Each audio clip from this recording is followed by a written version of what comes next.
The Other Guys Podcast. I'm Cash, and with me today we got Smith. And alright, we're going to talk about Saturday night's fights. We had Dulcas versus Blades. In Columbus, Ohio. Yes. O-H. That's all they were saying last night. Yeah, it's like, why were they even in Columbus, Ohio for their first time? It's absolutely crazy.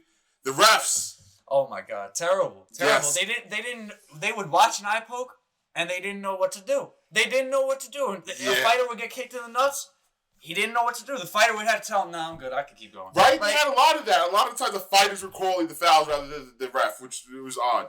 But, boom. So, anyway, getting into the fights. First fight of the night, we had Saldana versus Bruno Souza. That was actually a pretty good fight. Lewis coming in as the slight underdog. It was basically a pick'em fight. Lewis got the fight in the bag. Souza was kind of type hurt to catch that L. Lewis was just putting the work on him. Round 1, 2, and 3. The only thing that had me worried for Lewis was, I think it was round 2 or 3. He just literally out of nowhere just put his hands on his knees and took a big breath. That was in round 3. He put his hands on his knees. He took that big breath, and I was just like, "Yo, come on, you!" It's like you're up 2. Don't give the judges something to take that away from you. Exactly, especially when it was kind of like a very close fight.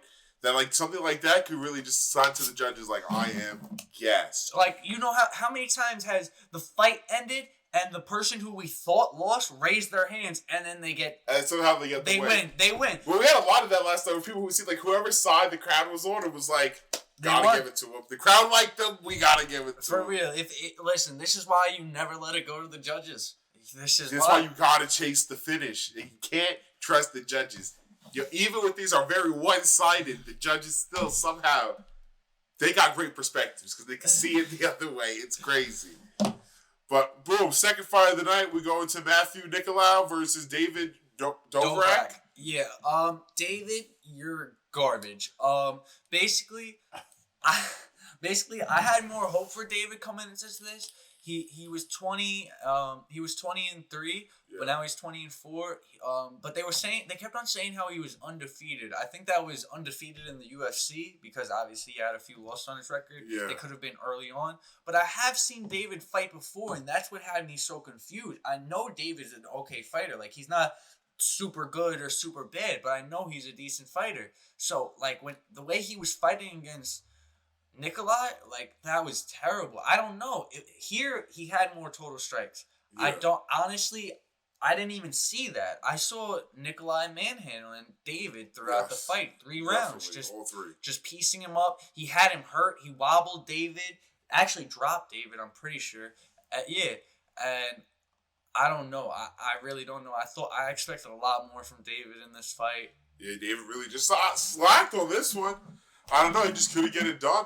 I think judges gave him a round, so I don't know which round he possibly could have had there. Yeah, I really don't. Like, even the commentary team they were saying how David, like, coming into it, they were talking how he's undefeated and he's a well-rounded fighter, this, that, and the third. And then mid-fight, they're just talking about, they see these holes in his game, they see how he's getting messed up. They switch up very quickly. They switch up so quick. But boom, next fight of the night, we had Maia versus Maddie. Oh, Maddie. Yeah, that fight was actually pretty good. Yeah, honestly, Maddie is like, maybe besides like Shevchenko and maybe like 1 or 2 other girl fighters that I actually really enjoy watching. Yeah. Because she gets finishes. She gets the job done. She goes out there and she... Ha! Ha! Ha! Ha! That shit is hilarious. Yeah, we didn't get to see a lot of ground and pound for her this time around. But at least... no, but that's the best part, because going into this fight, the only like little nervousness we had was Maia is a really good like ground fighter. The grappling, which was what was like really surprising, was that Maddie really was dominated in the grappling. We were all surprised to see Maddie taking shots. The kickboxer dominated the Brazilian jiu-jitsu fighter on the ground. Yes, crazy. And you saw Jennifer kept on trying to scooch her little legs up every single time she was in full guard. She kept on trying to scooch her legs up to maybe throw up a Hail Mary triangle. Was not happening. No. She tried throwing up an armbar once, but Maddie just pulled her arm out and started boom, kept going at it. Yeah, Maddie landing over 50% last night. Incredible job. And more control time on the Brazilian Jiu-Jitsu grappler. Literally That's very double impressive to do. total and significant strikes. Yep, and has more takedowns than she did. So that was like a great performance. And you know what?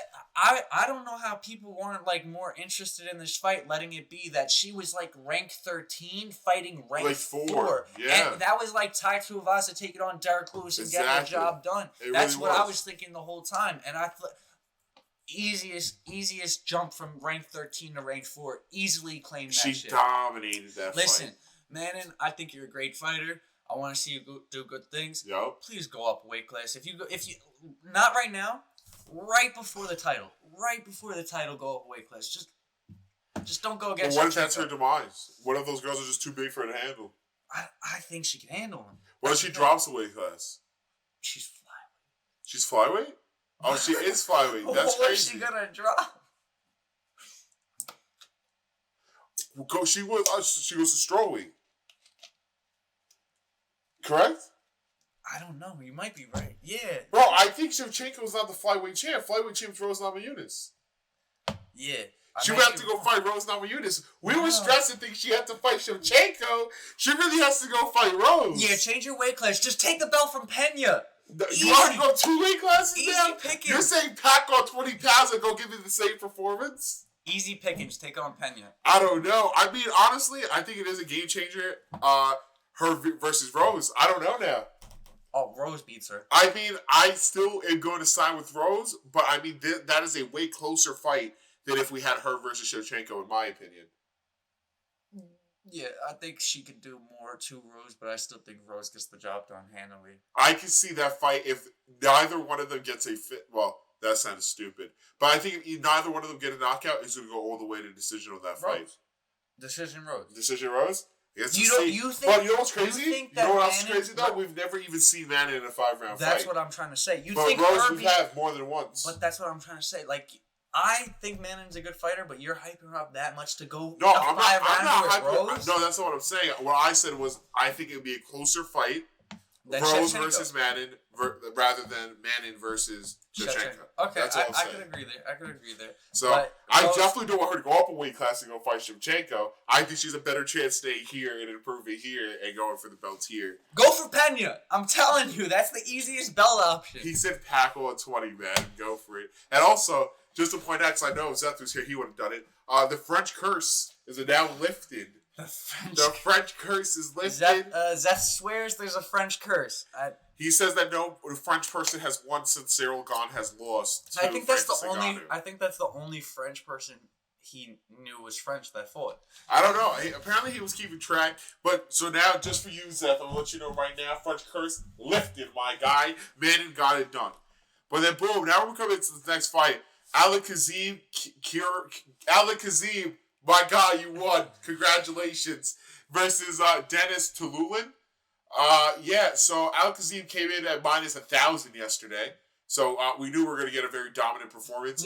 Honestly, I don't. This went the 3 rounds. I don't know if you remember. This did not go the 3 rounds, so I don't know if you remember. Round two. I'm wrong. Yeah, he got the sub. I was going to say. I'm bugging. Round 2, yes. But in round 1, remember, even I was saying, like, damn, I might put money on fucking Dennis just to catch him. Because I only said that because in round 1, he was catching Kazeem. Dennis hit Ali Kazeem with some crazy shit that wobbled him. He was catching him. Yeah, for sure. He was definitely catching him. He was wobbling. And he started to make him shoot. That's what happened. But what did I tell you? I told you Dennis coming into this fight looked very stiff. Oh, 100%.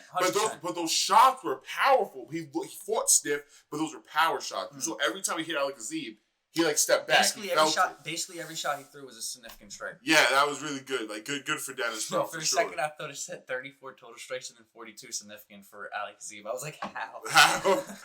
Yeah, great job. That rear naked choke was crazy. Came out of nowhere. So great job. Great job. Got the job done. See the flyweight division. I don't know if these guys are ranked. I don't think they're ranked, right? No. But this was his debut. This was Ali Kazeem's. Oh yeah, I forgot that. It was his debut. But now you're 1-0 in the UFC, 14-0 professionally. Look at you. Making his way up. Making his way downtown. Anyway, next fight. We had Chris Gutierrez versus Bogdanov Dana. Bachelorel Dana. We tried. You see, we got 2 shots in it. Yeah. If you don't like it, You can write us on the Instagram at the underscore other guys underscore podcast. All right. So boom. Botradal from Mongolia. He was really repping Mongolia, coming in hard yesterday. No, this was a good fight. It was a good fight. I'm not saying it was bad at all, but that spinning back fist was pretty wild. Yeah, Batriel was definitely putting in some work early. I thought he had Chris hurt, and I thought it was going to be an easy knockout for Batriel, honestly. Yeah. But as the fight went on longer and longer, Batriel was getting some nice damaging shots off, but I just felt like Chris was like keeping the pace. He was just keeping that same pressure on Batriel. Each time he came in, he was expecting to like have him pace off towards the fence, but Chris kept on trying to take center of the octagon. Great lateral movement for sure. And it was definitely the leg kicks was definitely a factor here, bro. He was breaking Bartranal's legs down, letting 18 and 21 leg kicks. He was really going hard right there. Chris got it done. Yeah. Plain and simple. The other day, Chris got it done. I really didn't see the spinning back fist coming, but it definitely helped secure that. You know, this was one of those closer fights where it was anyone's fight going into the third, almost finishing the second, but Chris made sure to put a stamp on it. Another fun fact is they said that this was the 9th spinning back fist finish in the UFC. Well, it wasn't a spinning back fist finish. Well, it you know it's crazy. It labels it spinning back fist finish, but it really wasn't. Yeah, he fell to the ground. And he dropped him, and then he finished him with strikes. Yeah, and we both said that too. But label as spinning back fist finish, 9th one of the UFC. I think he's on like a 6-fight win streak now. Chris, is he now? Yeah, because they was talking about that.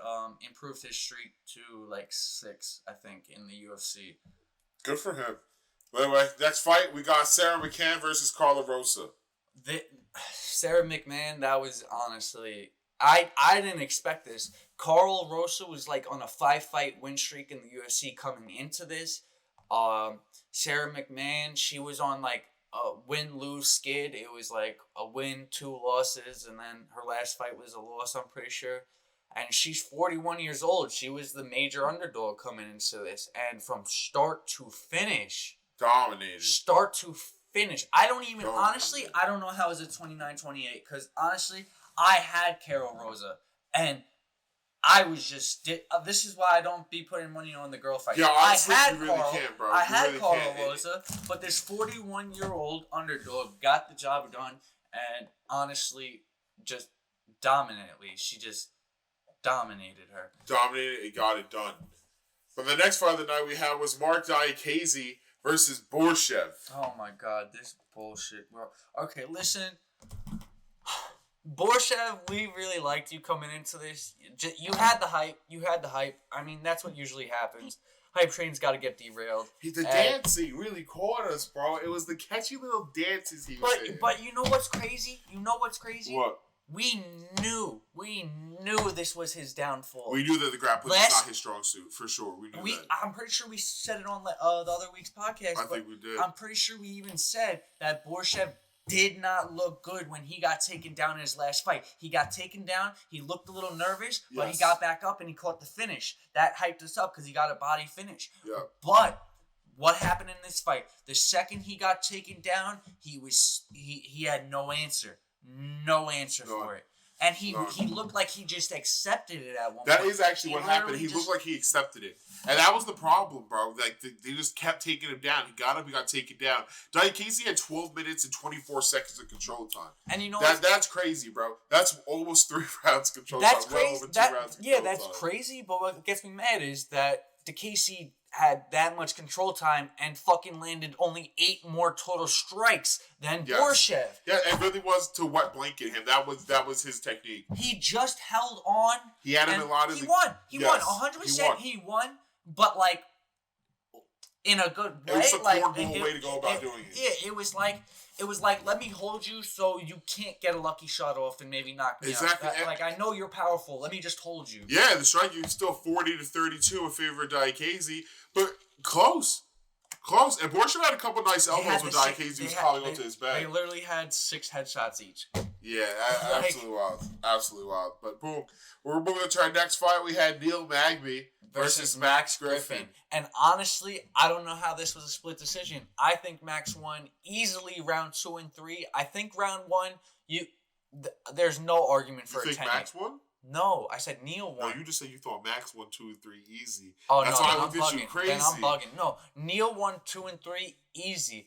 You could say Max won round 1, but in no way was that a 10-8. Okay, yeah, he kind of dropped Neil in round 1, but Neil, even in that round, I'm pretty sure he got a takedown in that round and continued to clear the cobwebs and get right back to it. And then round 2 and 3, round 3, he secured the round when he just picked fucking Max up, slammed him on his head to say, "You're a bitch." Like, what's crazy though is they only have Neil Magny as having 1 takedown listed. But I know for a fact there was more than 1 takedown. Oh, we saw like 4. We saw like 4. They hit with that Kobe Covington treatment. We're not counting these as takedowns. Yeah, that's insane that they didn't give him those takedowns because listen, I don't know how else they got to the floor. Right? I don't know because it was a very dominant performance on the end of Magny here. 4 minutes, 33 seconds control time. 140 strikes landed to Max's 75. He really just put on a great performance there. It says Max had 1 knockdown. I guess that did happen. That was in round 1. In round 1 it wasn't looking that good for Magny. But even after round 1, I remember telling you, I was just like, it's not like it's that bad. It doesn't look that bad. Like he got dropped, but he still looks more than 100% in there. But at the end of round 1, I was in fear for Neil. I thought, like, if this goes the way round 1 did, I think it was in favor of Max. Yes, I agree. But then Neil really turned it up round 2 and 3. He secured that. Remember when he had Max running literally halfway across the octagon against the cage, bro? That was crazy. He was definitely controlling. Magny, definitely a great fighter. I want to see more from him. He did kind of like, I don't know what it was exactly, but coming out into this fight, he got the job done, so no discredit to that, but there was something off him, in my opinion, about him. Like, I don't know if it was body language or the way he looked. Really? Something was a little different. Who? Like, Neil. Oh, Neil. You know how Magny used to look? Like how he changed his hair up and shit. Yeah, but I'm saying something like his body language looked up. Maybe. His body language just looked a little different to me, but, that didn't change anything. He got the job done, and he looked good doing it. 100%. So. And then as soon as he got done here, right, gave him the microphone, first thing he says, "Give me that motherfucking Chimaev." I've been calling Chimaev for a year. And was like, all right, well, you know what, Neil? I don't know if you'll get the opportunity because he's about to fight next week against Gilbert Burns. But after that, I don't know, man. Maybe you do get your opportunity there, although I really do want to see Chimaev go for that title shot. We'll see. Is that wrestling really up to par? We'll find out. Next time, right? UFC fucking 278. Let's get it. But, boom, next, we got Asgar versus Kai Kara-France. Asgar no longer undefeated. Nope, he is now 14-1. Listen, this fight was bullshit. In all honesty, I thought Asgar could have easily won 3, if not 2 out of the 3 rounds. I don't know. I literally think Kai caught this win because he threw his hands up. Listen, he threw his hands up at the end, and during round 2 or something, he threw his hands up to get the crowd to scream. Yes. But that was literally right after he got hit with like a 3-piece. He got clipped, and then he backed up. They both stared at each other. Like, yeah. On the other hand, while I do think that the fight should have gone to Askarov, I do think Kai Kara-France put on a great performance, bro. He was very nice combos. He came in with great combos. Boom. Leg kicks, 15 to 16 landed. That was 1 leg kick, bro. He was going off. Kai Kara-France is a hype train, and hopefully the hype train pays off. Landing 64 strikes to Askarov's 37. It was a great fight. This obviously was a great fight. 100%. They definitely did perform, and they did both look really good. I did definitely expect more from Asgar. I expect him to push on the gas a little bit more, and I think that was his downfall in this fight. I still think he won the fight, but I think what steered the judges in the other way was Kai getting that hype and getting the oohs and ahs from the fans. But, I think it was just him not going for it and trying to, because he did hurt Kai a few times. He hurt him on the floor. He hit him with those vicious elbows at the end of round 1. He backpacked him. He almost choked him multiple times. Yeah, but that's actually what I think his demise was. I think if you look here, it says 2 of 14 takedowns. I think Askarov came in with the plan of, I'm going to take him down and submit him, or I'm going to take him down with the ground. And that's what I'm saying. And with Kai France, the first 4 takedown attempts that Kai fought off, very impressive. They were very impressive. That first one when he picked up Kai and Kai just like put his foot back on the ground, that was dope. That was crazy. That was dope. So I think that really might have got to Askarov and be like, damn, this guy's grappling's not shitty as I thought it was going to be. But still, like, a 5-round fight, the damage was close. Yeah. And we had 5 minutes control time. That's Askarov's win. Like, I just don't, like, I think Kai put up a good job, but that was a robbery by the judges. What's crazy is I actually saw that Figgy called out Kai France. And you know what's crazy? It's not even a split decision. Unanimous. Yeah, it was unanimous. But Figgy called out Kai France. So who knows if that's maybe the next fight we see, Figgy versus Kai. Moreno. No, Moreno's next. But, if he does get the dub, then maybe Kai France is the next champ. When Moreno gets the dub, he'll just rematch Kai. I really, maybe. He'll just rematch Kai. But that would still put Kai in title contention conversation. So that would still be a great, like, career move for Kai. Yeah. Even if it's from the guy who just lost the championship belt. So, yep. Great there. Good job, Kai France, holding it down. Next, we had Matt Brown versus Brian Barberina. And this one here, great fight. It was definitely a banger. The elbows in this fight were crazy. They were both throwing elbows like nobody's business. The close clenches, bro, they got deadly up in there. Honestly, these UFC stats are crazy to me because it's telling us fucking Matt Brown had 95 total strikes to Brian's fucking 186. And I'm just wondering where he landed this extra 100 strikes. I can see like 90, maybe 110 or something. Yeah. But like, I did not see him that much ahead. Like, it had to be the clinch. It had to be the clinch work that we were missing, bro. He was really piecing him up in there. I mean, Matt Brown had all that control time to his 57 seconds. I don't know. He has 5 minutes control time. That is true. I do think it was a closer fight. I still think it was Matt Brown's win. The only thing that does kind of steer me towards Brian, at the end of round 3, he had that fury. In the last 10 seconds, he hit Matt with a combo that Matt started to look like he didn't defend. Yeah. And that's why I feel like that's what stole round 3. But Matt also had the takedown and the control, and they both... In round 3, that was amazing. That was amazing. They hit each other back and forth and got wobbled, each of them. Yeah. Like, Brian was coming at Matt because he saw he hurt Matt, and Matt just cocked back, hit him. Then Brian's falling backwards. Yeah, that was crazy. Like, that shit was a fucking bang. That was a beautiful fight. And also, Barberina round 3 had his nice little hype moment too when he tried to get the shout out for the crowd and shit. Yeah. Even though they were all fucking booing him. He tried it. I think maybe that's what also got it from. They were like, oh, the crowd got to rise out of this guy, throwing him the dub.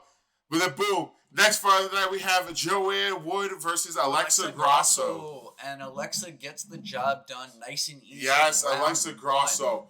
First sub of her career right here. Listen, and we were just talking about this. Yes. How the fuck did we not see that? Okay, Alexis, DM us on @the other guys podcast Instagram. Find us. It'll be in the description. But how the fuck did we not know that your game plan was sub? Could you just tell us that? Yeah, because you kept saying that after the fight. You kept telling DC that you knew the game plan was sub. He knew the game plan was sub. Well, guess what? No one told me the game plan was sub. And odds were at damn near 1,000, right? I thought about it. I really thought about taking it. I said, she didn't have any subs. She has no subs on her record. I know she's a jiu-jitsu, but I know she got no subs. So I'm not gonna risk it right now. And then round 1. Where we fucked up, we just didn't even look at Joanne Woods. Yeah, really? 4 sub losses. I didn't do enough. Yes, she had 4 sub losses. Now she's 1-5 by sub, bro. That's absolutely crazy. Joanne is I don't know. She's on a 3-fight loss streak, so I don't know how it's going to go for her. But Alexa Grosso, 2-clap to you, homegirl. You on the rise. First sub, I think you're on like a 3-fight win streak right now, too. So, she's in flyweight. Yeah, and in flyweight. Maddie versus Alexis Take her out. Grosso. Maybe, but I don't think Alexa Grosso has the ranking. Yeah, I don't know if she does, honestly, but we know Maddie does now. But we do. Yeah, great job, Alexa Grosso. Oh, another one. Listen, we called this fight, but did any of us ever think Curtis would not shoot one takedown? Yeah, no. Curtis Blaze versus Chris Dulcas. Yeah, absolutely wild. Yeah, Curtis did not shoot one takedown, and he said that he was not going to. That's another one that we all should have known, apparently. But like nobody knew because he didn't tell us. He didn't say. He said it after the fight that. Oh, he said it in his post-fight interview. He said, "Well, I knew that everyone thinks I'm a wrestler, so he's like, I wanted to make a statement, and he's like, I wanted to use my hands and show everyone my hands work." He said, I didn't want to be a boring fighter. Yeah. And he knows he's not a boring fighter, but yes, sometimes people don't want to see the heavyweights just lay on each other. But even with Curtis, he definitely got me back on him. Like, I do like Curtis, and I'm going to stick with him as a fighter, and I think he can do good things. But, like, I never thought he was a boring, like, lay on top of you, get the win fighter. Like, he would still take you down and beat you to a TKO. Yes. Like, it wasn't like he laid on top of you to get a decision. Yeah. That's boring. If he takes you down, lays on you a little bit, but then he starts raining elbows and you get put out, that's a good fight. That's a good fight. That's a win in my book. So, Curtis, keep doing what you're doing. I don't think you got to switch anything up for anyone.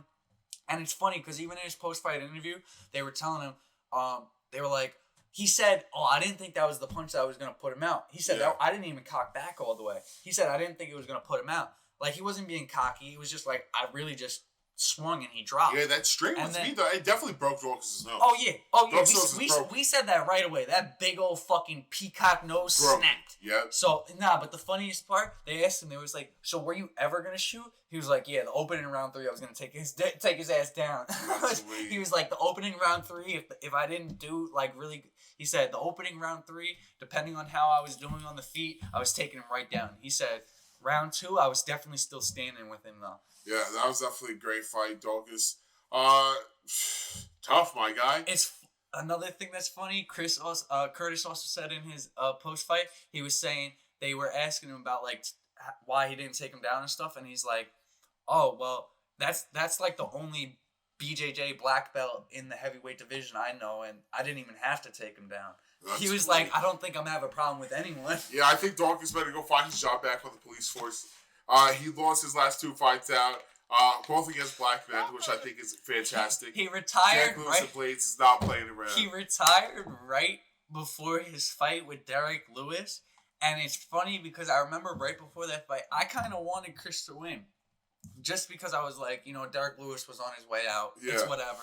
But Chris, it was so funny because even leading up to his Derek Lewis fight, he was saying how confident he is, but he was like, oh yeah, even some of my friends on the police force, or even some of my friends at work, he's like, even they're betting against me, or even they're hoping that Derek knocks me out or some shit. And that was hilarious to me, because going into this fight, he was saying how, he had things that was bothering him leading up to the Derek fight, but during the Derek fight, he kept on saying how confident and ready he was to be a UFC fighter, gets put out, then starts complaining about he had all these second thoughts, and now it happens again. Just go back. Just go ask back. If you could get your job back at this point. Yeah, for real, bro. They shouldn't even put you through the academy again. You already got the experience. We'll just get you right back where you were.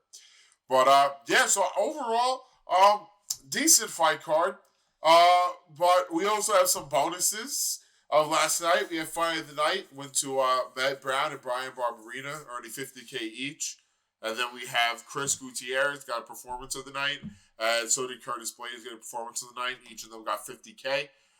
So, definitely good for all of them. I think they all deserve it. I'm happy Matt Brown also gets $50K because I do think that fight should have gone in his favor.